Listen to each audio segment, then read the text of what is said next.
दुनियार सबुठु धनी गाँ जोठी समस्ते कोटिपति गाँव रे प्रति परिवार अकाउंट रे अच्छी कोटी कोटी टंका आ गाँ को देखिले को सहर ठू कम नुहे। चकाचक रास्ताघाट बड़ बड़ बंगला स्कूल कॉलेज हॉस्पिटल ठू बैंक सबु प्रकार सुख सुविधा रही गाँव रे।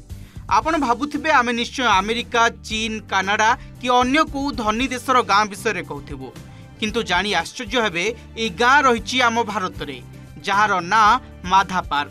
माधापार गाँ एते धनी जे यह केवल भारतर नुहे बरं विश्वर सबुठु धनी गाँ भावे परिचित। गुजरातर कच्छ जिले में अवस्थित माधापार गाँ रे प्राय 7600 परिवार बास करती।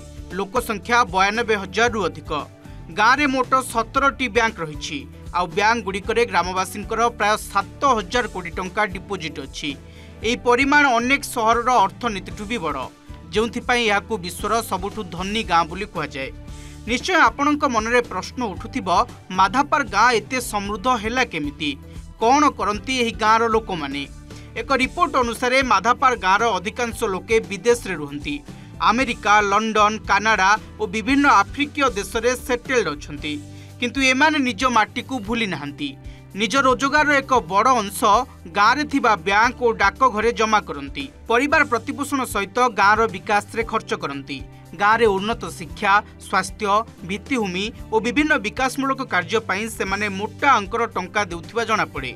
माधापार गाँ केवल एक समृद्ध गाँ नुहे, या माटी प्रति स्नेह प्रेम और एकतार एक ज्वलंत उदाहरण। विदेश रे रही भी गाँ लोके गाँ विकास रे योगदान करिबा सतरे बेस प्रशंसनीय। Bureau report OTV।